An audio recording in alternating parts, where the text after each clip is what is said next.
Que a graça e a paz de Jesus Cristo habite ricamente no coração de todos aqui, nesta noite, presentes, fisicamente presentes aqui, e aqueles virtualmente presentes também, suas casas, trabalhos. Se for no trânsito, só pode ouvir, não pode assistir, né? Vamos passar a gravar um podcast, né, para você ouvir no trânsito, né? Vou usar o Jonatas aí, o André e o pastor Felipe para preparar um podcast aí. Mas eu agradeço a Deus pela oportunidade e o privilégio e a honra de ocupar mais uma vez o púlpito desta casa. E que o Senhor venha falar aos nossos corações, como tem falado ao meu, e espero que fale ao dos irmãos também. Eu convido você a abrir a sua Bíblia, pode ser a sua Bíblia física no celular ou nos acompanhar aqui, se você estiver em casa, em outro local também, num livro pouco lido, talvez, do Antigo Testamento, do Primeiro Testamento, o livro do profeta Zacarias, no capítulo 7. Zacarias, capítulo 7. Interessante é que nós não combinamos muita coisa, né? Antes de vir até aqui, o pastor, irmã Joyce, eu não... Talvez até pudesse passar a combinar, né? De repente é uma boa ideia.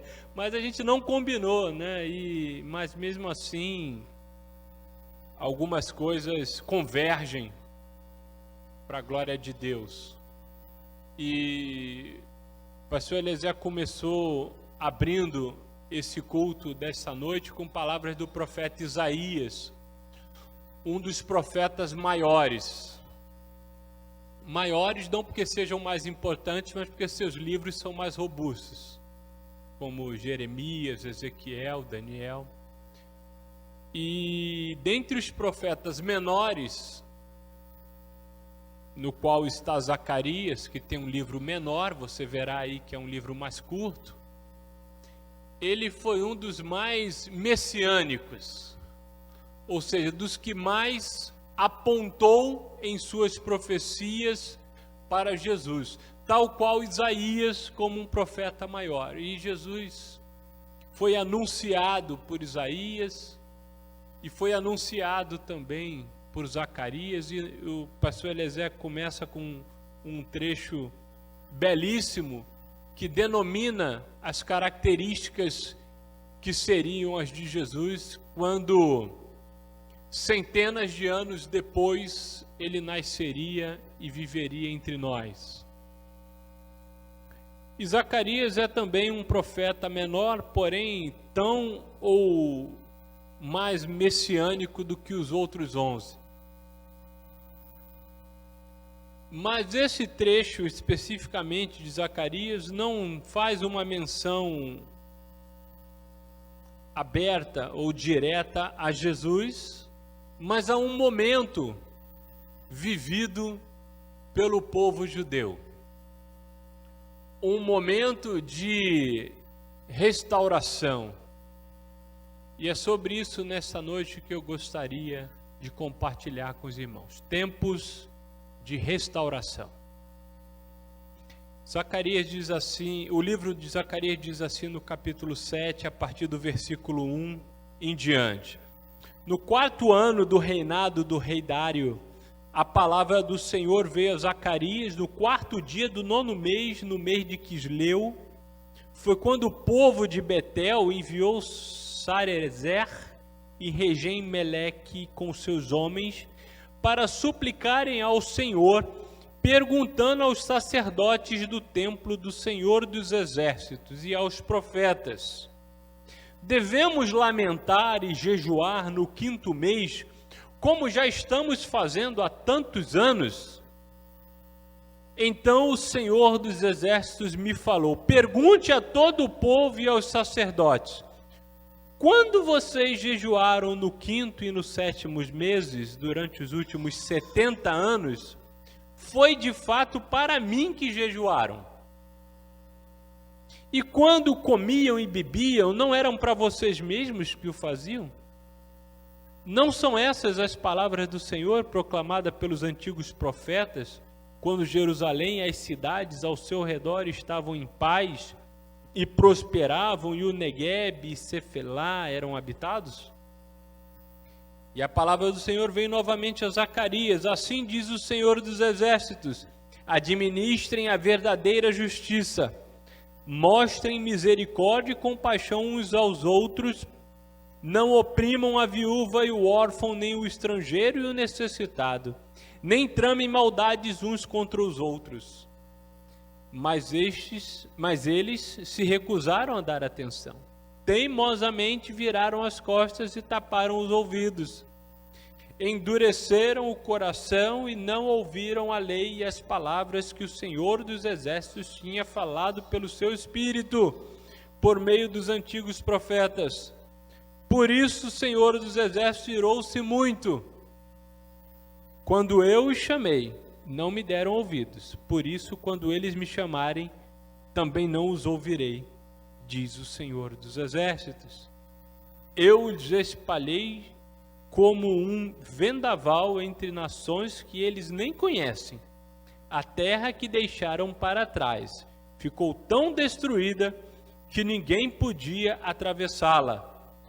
Foi assim que transformaram a terra aprazível em ruínas. Senhor, continue a falar aos nossos corações, como tem sido até agora.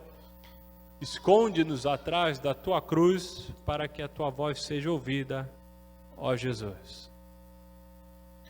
Profeta é um termo que nas nossas línguas ocidentais, perdeu muito o seu sentido original.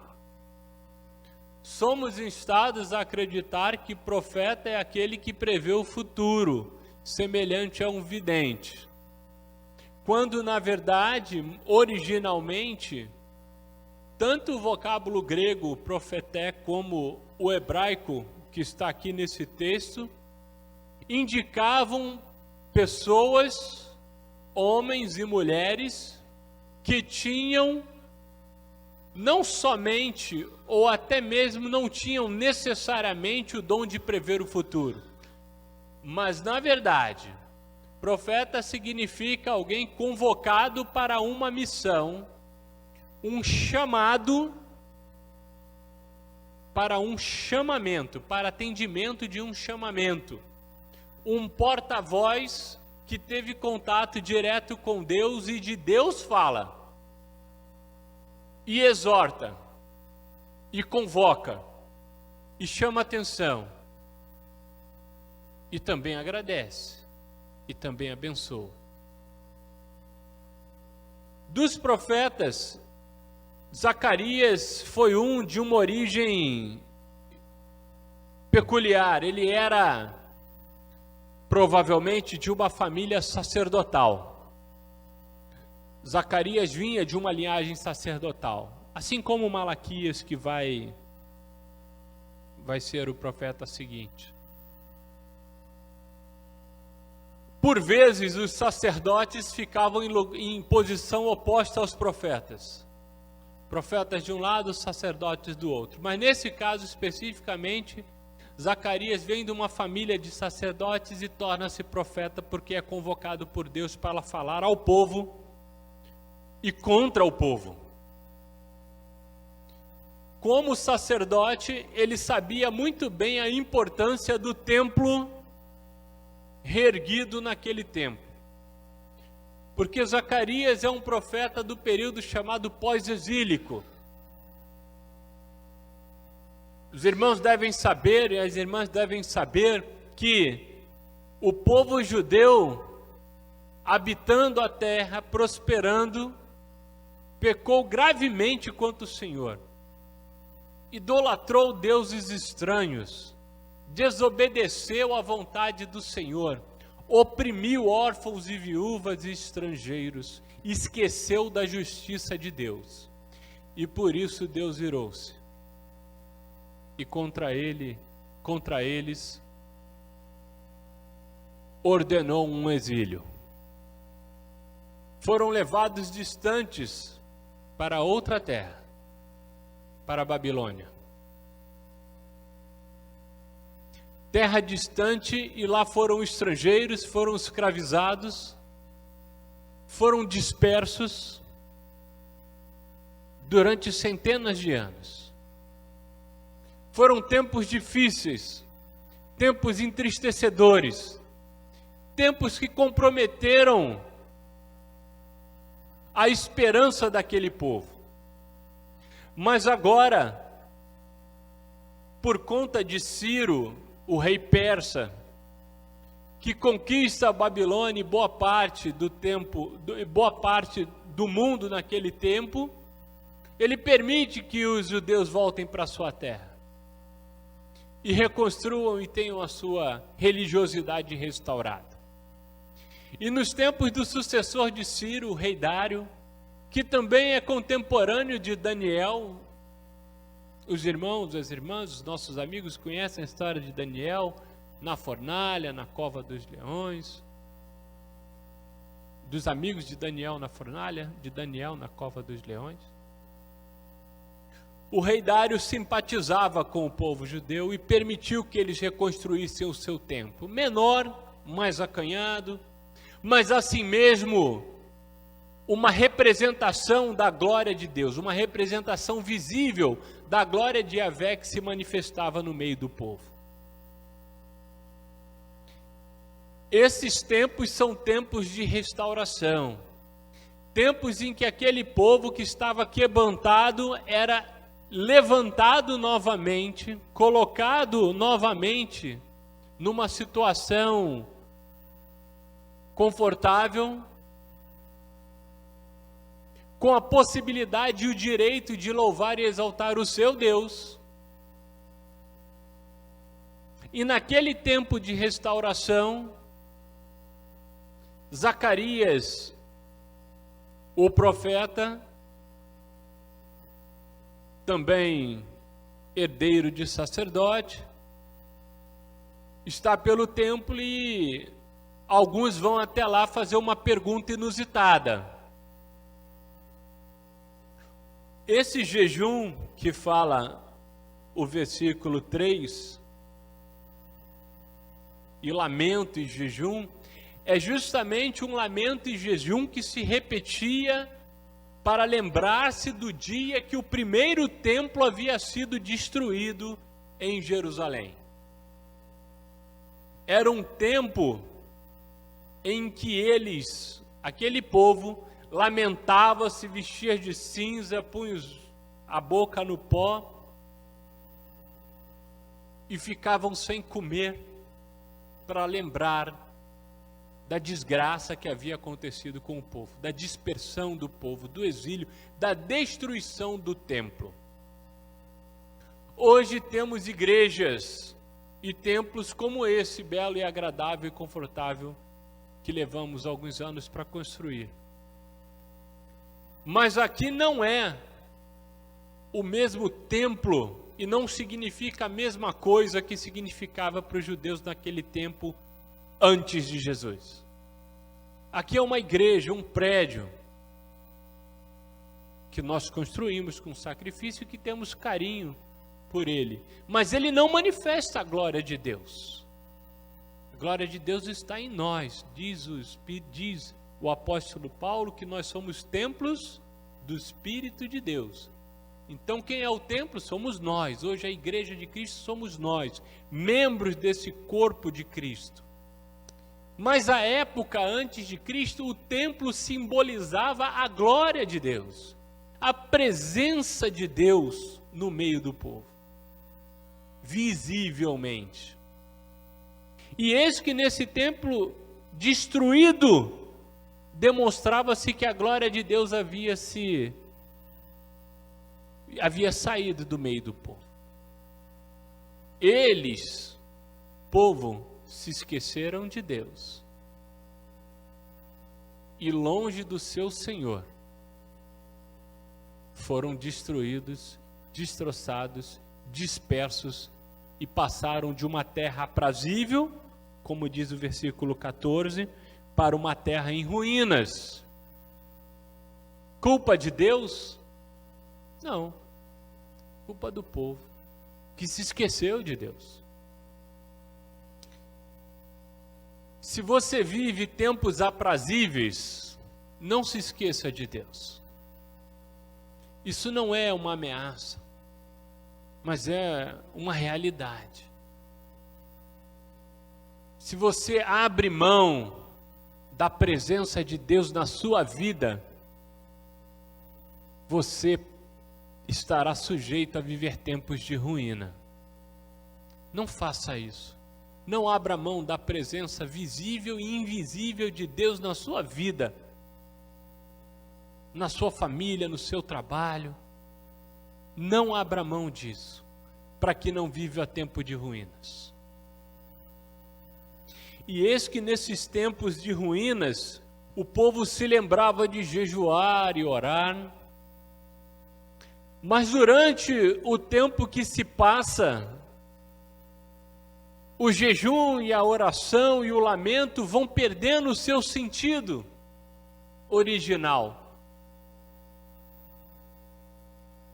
E ali eles já estavam caminhando para tempos de mais conforto, porque a vida, meus irmãos, é assim. A vida, aliás, a história do povo judeu contada no Primeiro Testamento é uma metáfora da nossa vida, da vida humana, da vida da igreja, da vida da nossa vida. Nós somos assim, somos em tempos confortáveis, ficamos felizes, alegres, vamos nos afastando e nos esquecendo de Deus. E quando idolatramos, ou seja, quando colocamos coisas e prioridades antes da presença de Deus em nossa vida, nos dispersamos e vamos para o exílio. E no pós-exílio, nós retornamos a casa porque o Senhor permite. E permite que pessoas abençoem a nossa vida e nos traga de volta, como foi com o rei Ciro e o rei Dario. A propósito, reis não crentes, vamos dizer assim, né? Não crentes, vamos dizer assim, né? Me lembro até, um parênteses, de uma certa vez, o pastor Irlande Pereira de Azevedo, muito conhecido na nossa denominação, presidente da Convenção Batista várias vezes. Em tempos de eleição, conforme esse ano nós teremos, né? Um irmão foi perguntar a ele, né? Pastor, crente pode votar em não crente? E ele disse assim, o irmão sabe qual era a religião de Ciro, o persa? Ele, não. O irmão sabe qual era a religião de Dario, sucessor de Ciro? Ele disse, não. Ele, pois é, eu também não sei. E Deus usou essas pessoas para abençoar o povo. O que eu quero dizer é que Deus usa pessoas conforme a sua vontade para abençoar o seu povo. E Deus não esquece do seu povo quando ele está distante. Porque nós nos distanciamos de Deus, mas ele não quer se distanciar de nós. A história de Jesus Cristo é a história de Deus à procura do homem. Religião, em geral, é a história do homem à procura de Deus. Homem, mulher, o ser humano à procura de Deus. Buscando Deus em algum lugar, em alguma coisa, num objeto, numa estátua, num templo, numa árvore, num lago, numa caverna. Quando o cristianismo é a história de Deus buscando o ser humano perdido que se distanciou dele, através do seu filho Jesus, que Zacarias tanto se ocupa em apresentar. Eis que, depois de passado alguns anos, eles vão até o templo, vão até os profetas e fazem uma pergunta inusitada. Veja bem, agora as coisas estão se arrumando, né? Já tem o templo novo, já estamos mais confortáveis, já saímos do exílio, boa parte do nosso povo já está aqui de volta. A gente ainda precisa ficar jejuando e orando assim, como a gente fez sempre? Ou já dá para dar uma paradinha, né? Esse negócio de jejuar, se lamentar, orar todo ano, demonstra na fala deles um certo cansaço, né? Assim, a gente já está cansado de vir aqui e sempre fazer a mesma coisa durante os anos. Será que agora que as coisas se ajeitaram, a gente não pode dar um intervalo, né? Dar uma descansada? E o Senhor, chamado nesse texto várias vezes de o Senhor dos Exércitos, demonstrando a soberania de Deus, dá uma resposta por meio do profeta, que é uma bofetada, metaforicamente, né? Naquelas coisas assim, peraí. Deus responde com outra pergunta. Vem uma pergunta e ele responde com outra pergunta, dizendo: pergunte ao povo e aos sacerdotes, disse ao profeta que deveria perguntar: quando foi que vocês jejuaram de fato para mim? Quando é que foi de verdade que vocês jejuaram, se lamentaram e oraram? Quando essa dedicação toda foi verdadeiramente para mim? Vocês já estão cansados disso tudo? Deus estava mais cansado ainda. Cansado de hipocrisia. Olha, Jesus, o Deus encarnado, era muito tolerante com pessoas que cometiam pecados. Tolerante não com o pecado, mas com os pecadores. Tolerante no sentido de se aproximar, ouvir. A mulher samaritana, tinha vários maridos, era samaritana, não sabia onde adorava. Jesus se aproxima, fala com ela. Zaqueu era um ladrão, um corrupto. Jesus vai lá, manda ele descer da árvore, vai na casa dele e tal. Mas Jesus era intolerante, impaciente e às vezes grosseiro com o hipócrita. Jesus entra no templo derrubando tudo. Nem parece aquele homem tão manso da história anterior. Ele vem quebrando tudo e manda assim: derruba isso tudo aí, ó. Derruba o templo, referindo-se a si mesmo. Derrubem, em 3 dias eu reconstruirei, referência à sua ressurreição. E o Deus de Israel era intolerante com a hipocrisia.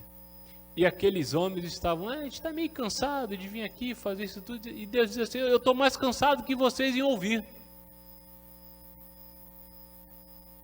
Porque vocês, tal qual o profeta Isaías, que começamos esse culto lendo, diz: me honram com seus lábios e não com o seu coração.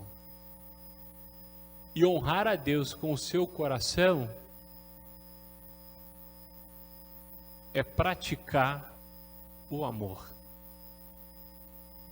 Evangelho é o amor de Deus, cristianismo é o amor de Deus pelos homens. E mais do que isso, o amor entre nós é a prática, reflexo do amor de Deus. E ele diz: não são essas as palavras proclamadas nos tempos de paz e prosperidade? Administrem a verdadeira justiça, mostrem misericórdia, compaixão uns para com os outros, não oprimam viúva, órfão, os estrangeiros, necessitados, não tramem maldades uns contra os outros. Aquele mesmo povo que apresentava suas ofertas, o seu jejum, religiosamente, pragmaticamente, faziam de uma forma mecânica. É como ir à igreja durante um tempo todo, um monte de anos, e não entender nada do que você tinha que realmente fazer. E quando você faz isso, você não contribui para o reino de Deus. Toda a sua religiosidade se torna inútil. Se você ocupa bancos, ocupa cargos, às vezes diversos, ocupa-se de um monte de atividades eclesiásticas e religiosas, mas não pratica a justiça, justiça divina, de amar o seu próximo, não pratica a justiça de repartir, você não entendeu ainda o que é ser cristão e filho de Deus. Uma vez, conta-se uma história de que um carnaval, um homem no bloco saiu de diabo, vestiu-se de diabo, sabe, fantasia de diabo, com chifre, rabo e tudo. E ele estava meio embriagado e havia uma igreja fazendo retiro dentro da igreja. E era madrugada e eles estavam lá orando de madrugada. Eis que aquele homem vestido de diabo entra na igreja de repente para descansar. Não reparou que era uma igreja, saiu cambaleando pelo meio do templo, e era de noite, as luzes bem apagadas, aquele homem entra de diabo, de repente no meio do templo, todo mundo levanta e sai correndo, com medo. Todo mundo levanta e sai correndo, menos uma senhora que estava ali, sentada na frente, porque não conseguia correr. E ela ficou amedrontada, e aquele homem vestido de diabo sentou do lado dela, se jogou do lado dela para descansar, e ela vira para ela e disse assim: olha, eu estou há 40 anos nessa igreja, mas eu sempre fui do seu lado.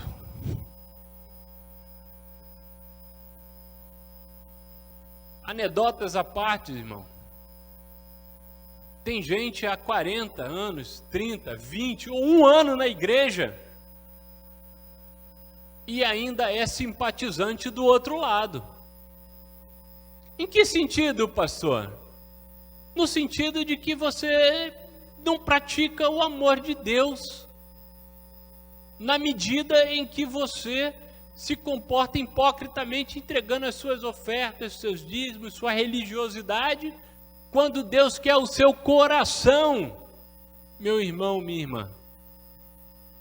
Ele quer o seu coração de verdade. Ele quer ser o seu Senhor e Salvador. E quando isso acontecer, tudo vai mudar na sua vida. E vai mudar também na vida da sua família, dos seus amigos, de quem está ao seu redor. Porque as pessoas vão perceber que a sua vida mudou. E quando elas perceberem isso, elas vão querer ter uma vida semelhante à sua. E esse é o maior evangelismo que podemos fazer. Alguém querer viver uma vida semelhante à sua. E caminho para o final, em que, no capítulo 8, no versículo 23, o profeta fala do restabelecimento do reino de Deus por meio da restauração de Jerusalém, da cidade santa. E nesses tempos de vitória, nesses tempos de alegria, acontece uma coisa inusitada, interessante e inspiradora. Naqueles dias, 10 homens de todas as línguas e nações agarrarão firmemente a barra das vestes de um judeu e dirão: nós vamos com você, porque ouvimos dizer que Deus está com o seu povo. Judeu aqui é uma representação para o povo de Deus. Não é o judeu, o israelita, o religioso. Não, é você, sou eu. É um tempo em que a igreja de Jesus, a nova Jerusalém, vai se estabelecer e as pessoas vão agarrar na nossa roupa e vão dizer: eu quero ir com você, porque Deus está contigo. Deus está com essa igreja, eu quero ir lá. Deus está com essa família, eu quero fazer parte dela. Deus está com esse profissional, eu quero trabalhar com ele. Deus está com esse pastor, Deus está com esse pai de família, com essa mãe de família. E é por isso que eu quero ir junto. Eu quero agarrar na veste dessas pessoas e dizer: eu quero estar com você, porque Deus está contigo. Meu irmão, minha irmã, Deus está contigo nesta noite. Que quando você sair daqui, você se lembre que Deus usa pessoas das mais diferentes para abençoar a vida do seu povo. E por isso vai abençoar a sua vida por meio de crente, de não crente, de incrédulo, até do homem vestido de diabo lá que entrou na igreja. Deus vai usar de tudo para te abençoar. Mas Ele quer uma coisa sua. Ele quer o seu coração. Ele quer o seu coração. Ele quer que você deseje ardentemente viver o amor de Cristo. E por meio desse amor praticar a justiça de Deus nessa terra injusta. Vamos transformar o nosso país, a nossa cidade, em lugar aprazível, na Nova Jerusalém, quando nós praticarmos a justiça de Deus. E aí as pessoas nos verão e dizem: eu quero agarrar na veste daquela pessoa, eu vou agarrar na roupa, na barra da saia ali, no paletó, e vou dizer: eu quero ir junto com esse camarada, eu quero ir junto com esse pessoal da Igreja Batista de Laranjeiras, porque Deus está com eles. Que Deus abençoe a cada um de nós e nos dê uma semana em sua presença. Amém.